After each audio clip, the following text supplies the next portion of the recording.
So I think we're here to self-introduce, so I'm just going to kick off. And so, yeah, hopefully you're here for the right panel. We're going to be talking a bit about purple teaming, adversary emulation. Since it's a crater stage, we're associated with one of the villages. And since this is coming to... Yeah. All right. Want me more for the streaming? Gotcha. Excellent. So here, associated with the adversary village. And so kick it off. Program says we have 4 panelists. We're not quite sure why we only have 3, but we're going to go with it. So I want to start off with just a round of introductions on who else up here on stage. So I start with you, Sydney. Yeah, so my name's Sydney Marrone. I'm a principal threat hunter at Splunk right now. I've been in the industry for about 10 years, all doing blue team work, incident response, forensics, threat hunting, and lots of purple team. I run the purple team service at Splunk, so we do internal purple team exercises multiple times a year. This is going to get really fun really fast. You're going to hear me scraping the table. Lauren Proehl, I'm the global head of detection and response at Marsh McLennan, the largest company you've never heard of. We do insurance, so you can throw your tomatoes whenever you want. I've been in the game 10 years now, done all things blue teaming. Also a co-founder of Thor Collective. For those of you who know, lots of threat hunting content out there. And then I do a lot of purple teaming work. I'm not loving this feedback. A lot of purple teaming work, but I don't actually run a service like Sydney. It's going to be awful. At least moving the mic, we'll cut the feedback for a second. So I'm Adam Pennington. I am at the MITRE Corporation, been there for 16 long years now, which is kind of insane to be at one company. But I run a cybersecurity framework called MITRE Attack. I took over about 5 years ago. And so if you're looking at attack, I'm sort of the final arbiter on what techniques and groups and everything else go into, as well as managing the team behind it. And so just trying to get stuff out and help people out with attack. So yeah, I wanted to get into a few questions, start talking about some of the purple teaming space. But I wanted to start off with what does purple teaming mean to you? And is red or blue better? Talking to some blue teamers here, so we are probably biased. But to me, purple team is more of a transparent process. So both the blue and red team are working together throughout the whole purple team exercise. They are planning together. They're determining what techniques, what procedures are going to be executed, and they are live doing it together. So really like sharing everything they can and learning from each other, because a lot of times the red and blue teams aren't talking to each other. They're all doing their own thing and running in their own lanes, and there's never any overlap. So I'm a big believer in breaking down those silos and working together and it being transparent. Yeah, I'd agree with that. I definitely think blue's better, but I'm very biased here. We have someone who thinks he wants to go into red teaming, but I don't think he does, Brett. But I think purple teaming, I'll echo what Sydney said, and it's really, really helpful, I think, to break down the silos. I always think that I would rather hire a blue teamer who's done red teaming work before or a red teamer who's done blue teaming work before, because you know both sides of the coin. If you know how you're getting detected, it's a lot easier to be sneaky. And if you know how to break into things, it's a lot easier to detect people. So.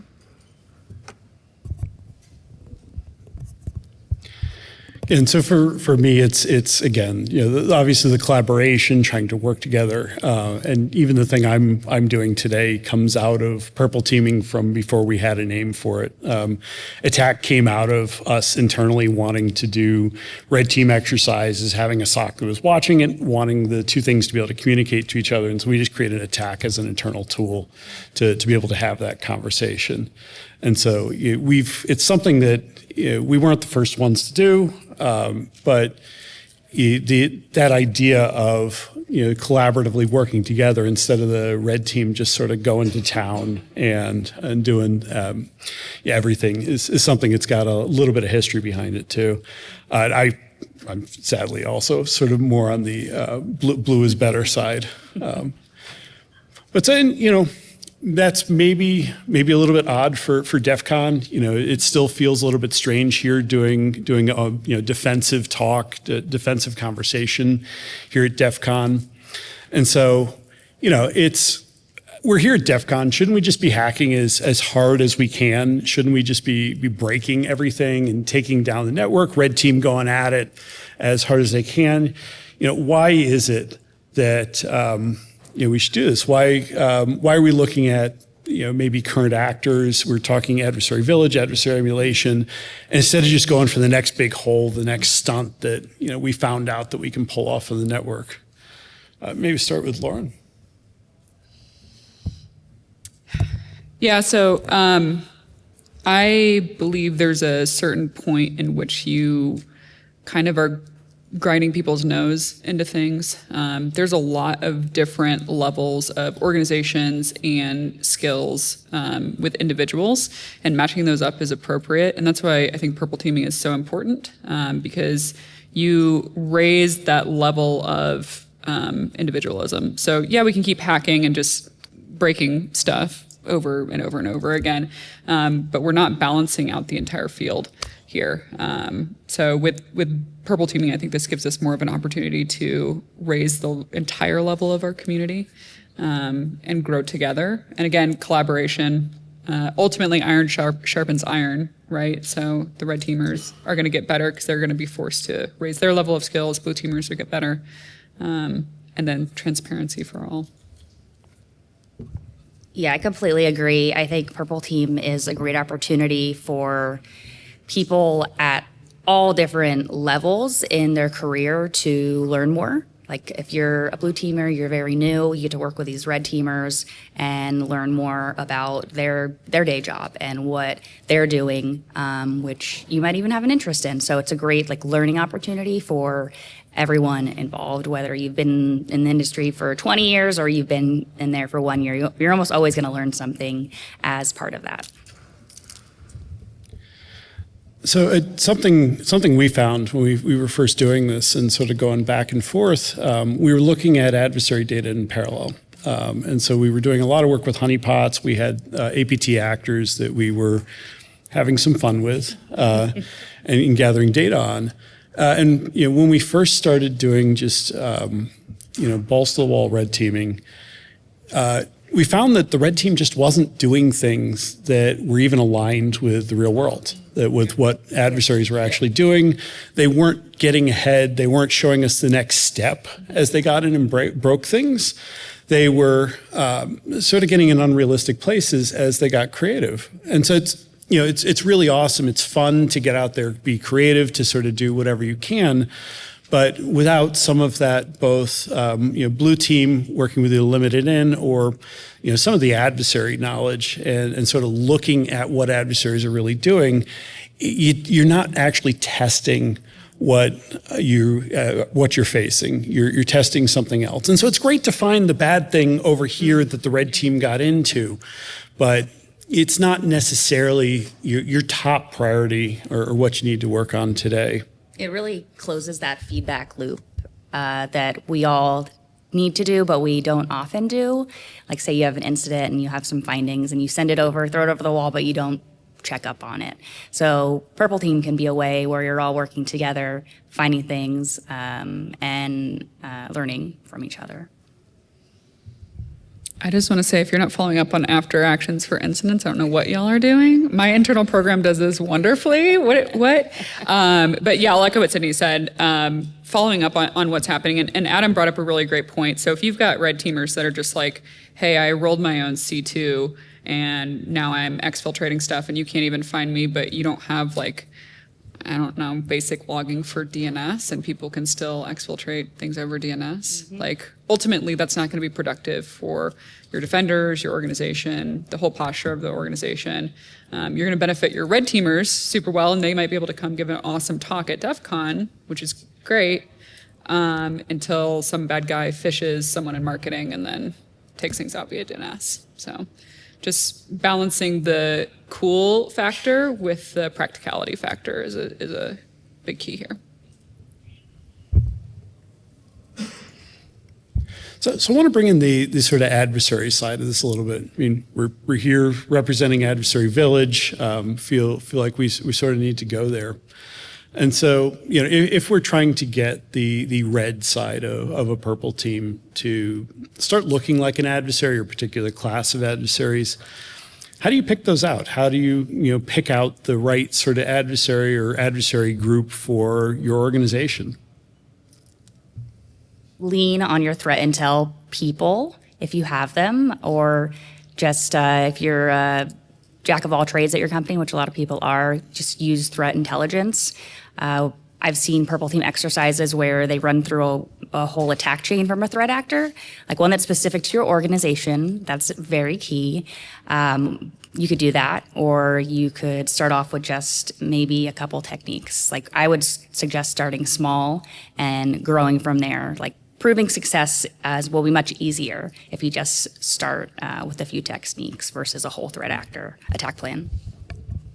Yeah, CTI is key here. I know a lot of organizations are not super blessed to have full in-house CTI programs.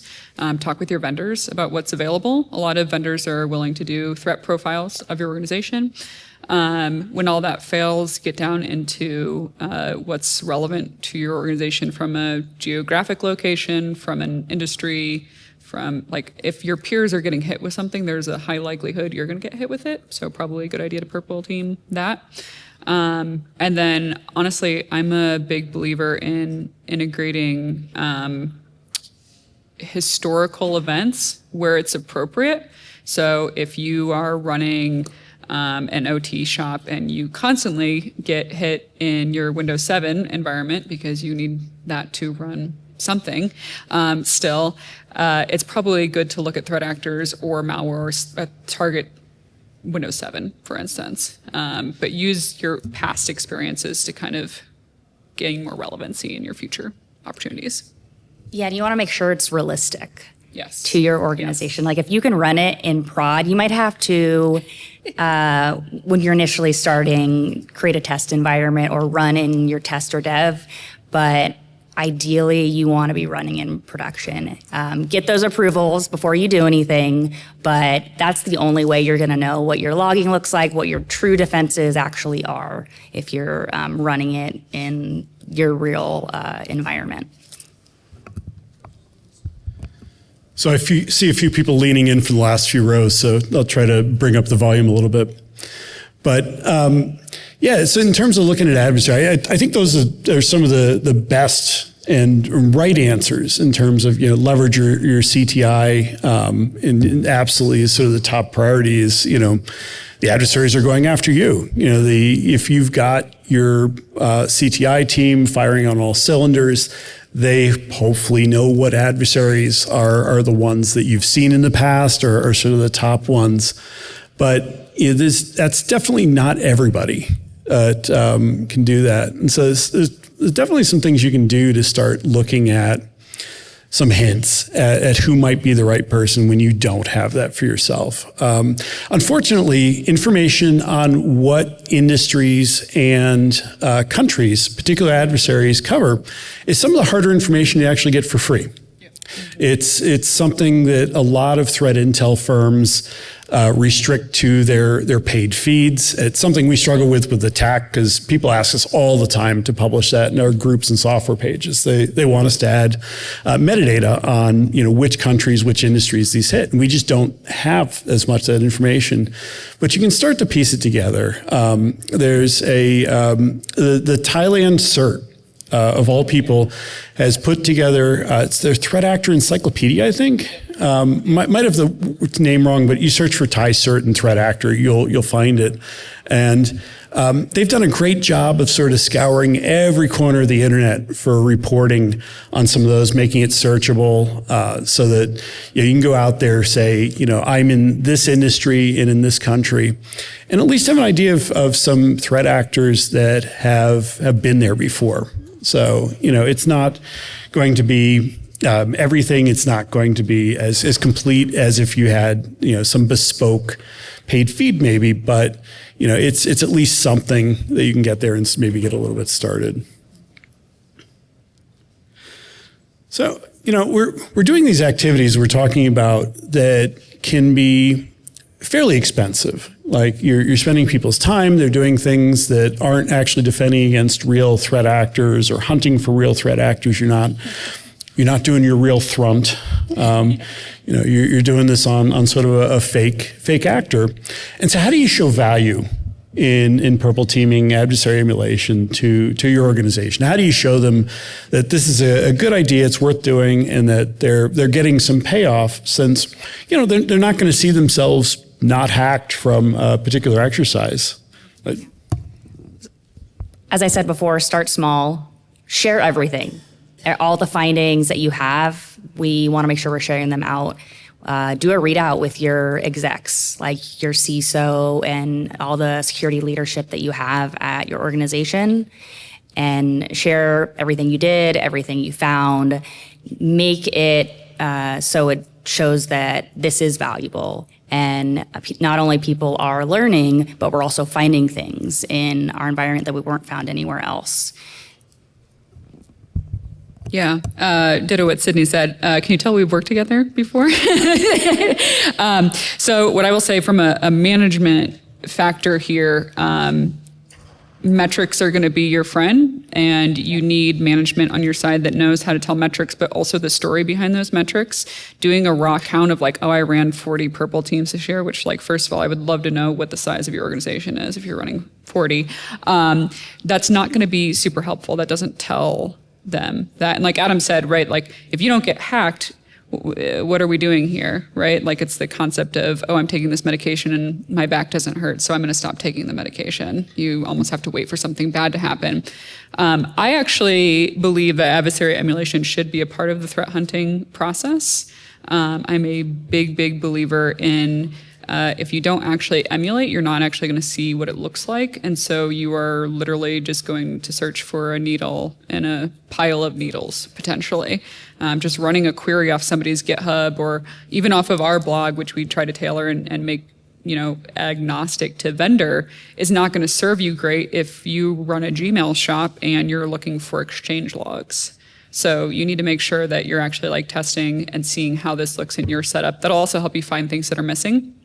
I have an adage of every threat hunt should have an output, which is true, and I believe that for Purple Team as well. So tracking your after actions, tracking your findings.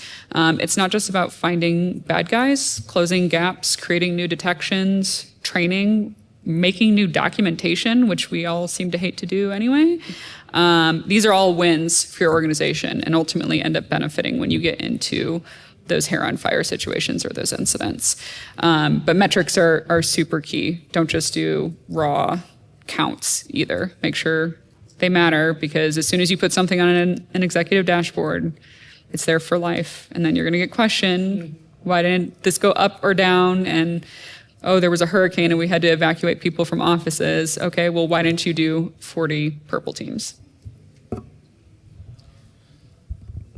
So, Lauren, you talked about some things to show that, successes you can talk about, but you also mentioned, metrics a couple times in there. So what metrics do you use to show success?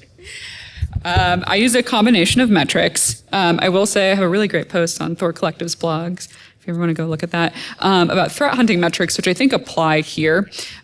So number one, measuring your outputs, the count of outputs and the categories that the outputs are in. So if you're able to turn around and say, hey, we had 50 new detections this year from a Purple Team engagement, that's super impactful, right? You're going to have your own DE cycle in theory, and your vendors are adding new signatures, but this is cherry on top of stuff.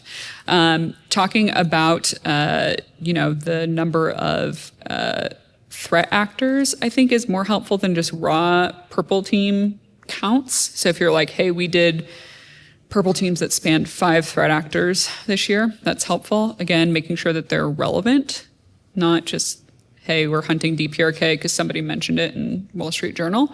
Although you should look at DPRK. That's highly relevant for most of you right now. The other things that I like to look at are the like number of documentation, like I mentioned, is a really key one. How many new documents or do we update or create coming out of this? And then we have something that is, I love MITRE. Adam knows this. I'm a big MITRE fangirl. So I like to measure everything against MITRE. It's not perfect, and it's not a be-all, end-all. You can't get 100% MITRE coverage. But having a way to say, hey, we did a purple team that covered 30% of techniques on MITRE this year, right? That's super helpful. There's a lot of vendors who are going to tell you that they have 100% attack coverage for their EDR, and they're going to save you from any breach ever. Here's the thing. Your CISO loves that metric, loves it. They think it's amazing because it's just something, security is very nebulous. Like, again, if we don't get hacked, why are we taking our medicine? So they love that metric, and they're going to be like, yes, CrowdStrike, SentinelOne, Red Canary, 100% on MITRE attack coverage. And then you can be like, great. Also, we double checked this because you're spending a couple $1 million a year, and we did a purple team. And by the way, they don't have 100% coverage. We added 50 new detections that they didn't have. So it's about kind of combining that and doing the story. It's all about just making incremental increases to your security posture. This is a whole other talk. And this will be a whole other blog post. I could go on for hours about metrics that I'm happy to talk about after this. Some other metrics that come to mind that we've used is like mean time to detect, mean time to close. Like for tickets that you've opened, say you open a bunch of tickets for detection engineering to create new detections. So measuring that out can be really beneficial, and showing that to leadership, like, oh, we had all these findings, and look, they were all, like, most of them have already been closed. Or if they haven't been closed, like, why haven't they been closed? Like, prepare for that question, but that's some really good metrics, those means. What do you mean you don't have 100% attack coverage? No. So anyone who tells you they have 100% attack coverage is, first of all, lying, and second of all, trying to do something that's a really bad idea. There are things in attack that you don't actually want to do. There are things in attack that you don't even want to defend against, like going after some of the bypasses where it's environmental keying. If a piece of malware is checking to make sure that it's on the right system, breaking that means that malware will now run on your system that didn't used to. So yeah, if somebody's telling you 100% attack coverage, sorry, brief aside, since you're opening that can of worms in front of me. This territory with my bank. Yep. So just back out slowly. So you talked about meshing up to management, talking about some of the successes and metrics. But so how do you tell the overall story? Yeah. Like, how do you tell the story of what happened during an exercise, especially as you're briefing up and sort of showing your value? What is it that you're talking about as you're going up and given the case by case? Making sure you're sharing key findings. You probably will create a report, you'll probably create a whole slide deck, but your leadership's only going to care about a few of those slides. Key findings is going to be one, and then we like to do something where it's like, what do we need help with? Like, what can our leaders do for us to, like, help push things through? Because sometimes they don't know. They're like, oh, you presented us all this, but, like, what should I do with it? I see you open a bunch of tickets. Like, do you need anything? Like, do you need help, like, following up with some of those things? Like, that can be really crucial to share with your leaders. Like, I need this. More space for logging is what I need. So I like to do narrative style reporting. I do not think that presenting at the end of either a threat hunt or a red team or a purple team is optional. And that really sucks for a lot of us who are really technical and introverted and hate talking to people. I get that. But you have to do it because, again, your CISO is talking to vendors at Black Hat who are saying, I have 100% coverage and buy my product and this is great. Sign this check. And if you just hand them a 40-page Word document, they're gonna be like, all right, like, what did you even do here? What does this mean? We kind of still have to justify our existence. Like Sydney mentioned, presentation is the best way to do that. You can do a 30-minute readout, bring in different teams, bring them in together, but make it a story. Your management should be helping you with that. And like Sydney mentioned, track what you need, what matters. It's a lot more compelling if you say, hey, I couldn't complete catching this bad guy in the adversary emulation because we don't have logging turned on. And like now your CISO actually has a story to go tell the board to ask for money instead of just being like, hey, give me this blank check and I need to fix X, Y, and Z. So the more you explain at the root level and tell that narrative story, the better. Well, it's a super important skill to be able to explain sort of outside of the technical space too. It's not dumbing it down. It's just learning the language of who it is you're communicating with, learning what pieces are important to them, and just making sure that you're not just giving them the play-by-play of I did this command and I did this command and I did this command. It's interpreting it into, well, so we first looked like this type of an adversary. We used this sort of attack from over here. We went through it, was successful. And so bringing it into a really complete narrative instead of just a technical play-by-play, because you're probably going to be briefing up to people that want to be able to crib from what you're sharing with them, and you want to enable them to be able to do that talk up to the board, as Lauren's saying. So we're all talking about stuff from the perspective of fairly mature, big organizations, and we're all from relatively large organizations that have been in this space for quite a while. But that's not everyone. There's a lot of people, or smaller organizations, where maybe they can't pull all these pieces together. So how do you know if you're ready? So how do you know when it's time, when you've sort of reached the height to get on the roller coaster to start doing this stuff? Maybe both for simple purple teaming as well as adversary emulation, which is yet another step up from just doing a sort of easy red teaming. Have your basics down. I think that's going to be key. You need that for threat hunting too. If your SOC and incident response team, or maybe it's one team, are not flowing and you're not able to respond to incidents properly and put out those fires, you're probably not ready. So you're logging, just getting all those basic essentials to start a SOC or incident response team are going to be big.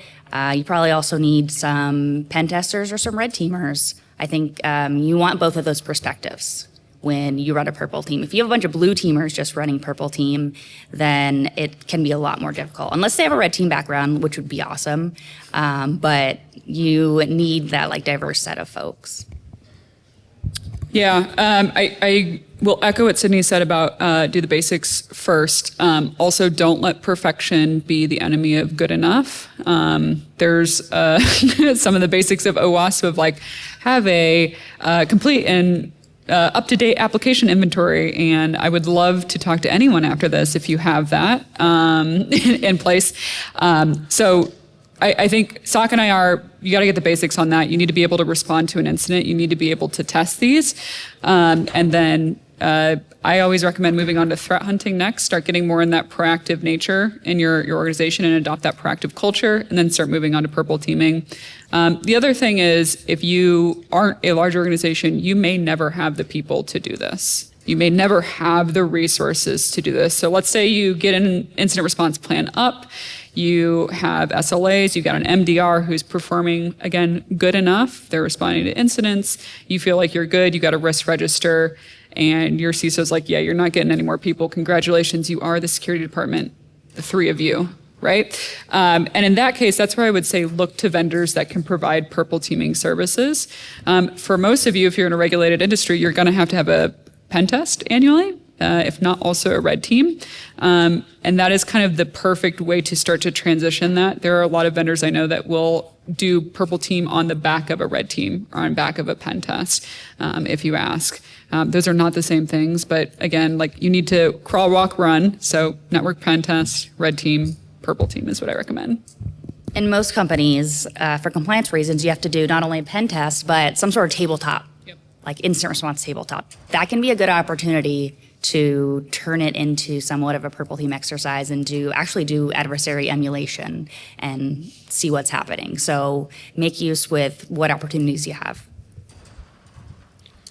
Echo what Lauren said on, don't, it's something where it may not be the right thing to do it yourself for everyone. And hurts to say that a little bit. I want to be putting out, open source, telling people how to do stuff for free, but especially when you're small and, you've got the one security person, sometimes you do just have to hire help. And it may also be an opportunity as you're growing to sort of watch how some other people do it, and specifically even in your organization, in your network. And so, not necessarily saying, hire somebody to have them come in and rip off their playbooks, but, it can be a learning opportunity for, sort of where you might want to go. So we've been up here sort of self-directing up till now, but wanted to open it up and see if there are any questions coming in for the audience. I'm going to repeat them so that it actually ends up in the live stream and they don't hate us on YouTube later. But yeah, from the back. I'm going to need a little more volume. Open source versus vendor solutions, like safe breach versus Caldera. You guys have any thoughts about it? Well, I got to say Caldera. Yeah, I can answer that. So the question was about, I'm assuming you're talking about breach attack simulation or whatever we're calling it these days, safe breach versus Caldera. How much money do you have in your budget? That's really the age-old question. How much money do you have in your budget and how much time do your people have? Right, if you're at a mature organization, you're probably going to buy a solution because managing open source can be a pain in the neck. Some people don't let you have open source in more mature organizations unless it goes through a risk review process. Some places don't like the liability of open source software and third-party supply chain risk. So I think it really depends on your organization. I have used both open source and paid solutions. They all have their benefits. It depends on what works for your org, which is kind of a sucky answer, right? It depends is not awesome. I do love Caldera. I think you guys have come very far with that, and it is competitive. But again, it depends on your organizational posture and what you can get into. Yeah, it depends on your funds and use cases at the end of the day. Yeah, I hate turning this into something this corporate, but in some cases, the color of your money matters. Yeah. So if you've got a big capital budget and very low human budget, you don't have much staff or can't spend much on staff, the commercial solution becomes really attractive. If on the other hand, you've got loads of staff, but just not a big budget to purchase things. Open source can be wonderful when you can customize it yourself. You've got your developers and a lot of tech companies where they've just hugely developer rich can be a great space. And so I sort of hate myself for giving that answer, but it is true that in some cases just what kinds of budget you actually have can dictate that a ton, even more than sort of quality or the right solution. Anyone else out from the audience? Joe, I think you're up first. Sure. So one thing with purple teaming, I think that folks, that you addressed it a little bit, but I'd like to hear more, is the distinction between adversary emulation, where you tie yourself really tightly to what you know about what a threat actor did historically, versus coming up with sort of blue sky or conceptual items of what a threat actor might do. Yeah. How do you balance those out between staying too historical and what we know happened, but might not happen again, versus the unknown unknowns? Do you mind if I kick this one? Yeah. So I've been sort of having the last word on areas. I'll try not to on this one. I think you have to do both. And some of it's also individual spaces. So obviously you're coming from a lot of IT, OC, ICS experience where the threat intel is really limited. Like, yes, Ukraine has changed the picture a lot in terms of us seeing Russia do tons and tons of things there. But if we aren't doing some blue sky work in the space, we're not going to get a lot of coverage. of what's out there, because Intel's such a limiting function. Or, as opposed to the enterprise space, where maybe we can do a little bit more balance towards threat intelligence, where we have a lot, we know what a lot of adversaries look like, but still every once in a while have somebody go all out and find some of the crazier holes, make sure that we're not just ignoring because we did our 20th emulation of APT 29. So. Yeah, I have thoughts. First of all, this is a great question, Joe. This is why I think integrating adversary emulation into your threat hunts, at least a little bit, is so important, because you get those little posture check-ins incrementally. And once you're like, okay, my EDR is catching my whatever initial foothold every single time, and I'm using historical techniques, it's probably time to start moving on to some more of that blue sky stuff. I do think, like Adam mentioned, in the spaces where TI is limited, you're going to need to be a little more blue sky. I think also at some more mature organizations where you can afford to have red teamers and you have a pretty big threat profile, you're going to have to be blue sky, right? Like if you're at NVIDIA or you're at Tim's HVAC shop, blue sky versus existing techniques are very, very different, right? NVIDIA, you need to be on bleeding edge. You need to know because you are the prime target, right? Tim's HVAC shop, you are probably just getting fished for the 100th time this year. Yeah, I like the use of historical data, but when you're doing the exercise, letting your people choose and have a little bit of leeway so that they can think like the attacker and be like, oh, maybe they'll pivot this way.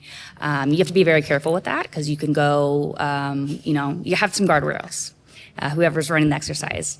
But that can also be a great way to introduce that sort of thought process and like, what would the attacker do next? And I apologize, I said to repeat the question, then I forgot to. So Joe asked about balancing working with intelligence and adversary emulation versus sort of blue sky, open red teaming. So we actually had a question over here. Yeah, the question is like, what are the biggest transformations you see coming with the adversary emulation because of the AI? The question is, what are the biggest transformations you see coming in adversary emulation? Because of the Because of AI. Oh, because of AI. Who wants to touch that? AI queen over here. It's going to be easier. So much easier. Easier for us to. I mean, we all know AI is a tool. It's not coming for our jobs. It's supposed to augment what we do in security, and so I do believe that it will help us in many ways as far as getting better at adversary emulation and learning about our adversaries. I mean, it's very much like trust but verify still. But to get to that point could be a little bit shorter than it was before. Yeah, just anecdotally, I will say I struggled with hack the boxes for basically my entire career until I met Claude AI. And now I do not need to RTFM. I can just ask it situationally, and it helps drive my train of thought much better. And again, as someone who's primarily blue team, this has been really helpful. So I think it lowers the barrier to entry. That's probably the biggest thing. I am certified AI hater compared to Sydney. But I do not believe we're at a point where AI can run independently or even agentically in an adversary emulation place yet. We're probably 2 years off from that. It'll happen. Yeah, one more question. I think we have to wrap up. So handle with management, you brought up the point about guardrails and path scoring and dev and production. So how do you tell management whether to be comfortable in attacking production data and not having a list of don't fish, don't use voice, don't do this? How do you get to a place where you can use all those things? Because the adversary is not going to go, well, let me check this list to see if we're up to this. So the question is, how do you get management comfortable with reasonable guardrails that will still be useful for an exercise? Yeah, and that is it. It's difficult. You have to prove that this is of value, really. And like I mentioned earlier, start small. prove the value out and continue to grow from there. But it's like if you're running a red team or pen test, you need like the rules of engagement before, and making sure that anything you're doing is appropriate to whatever engagement. Yeah, start small, build trust, small wins, and then eventually they'll be like, yeah, sure, you can totally social engineer or help desk, that's fine. Like, but if you come out the gate asking that, they're gonna be like, what are you even talking about? Especially if it's an organization that's never done anything like this before. They're like, you're out of your mind. Like, we spent all day trying to not do this or have this happen to us. Yeah, when we started the Purple Team service, the first time we did it, we spun up a virtual environment, not prod, and we threw our EDR on it, EDR agents on it, and we were testing it against it, and we showed value that way because they weren't ready for prod. They were like, no, you can't do that quite yet. And so we were like, well, we have to show value somehow. So we took our tools and put them in a virtual environment and was able to do it that way. And that proved out pretty successful. Well, and we're actually at time. So, yes, thank you to Sydney and Lauren for joining me here up on stage. Thank you, everyone, for joining us here.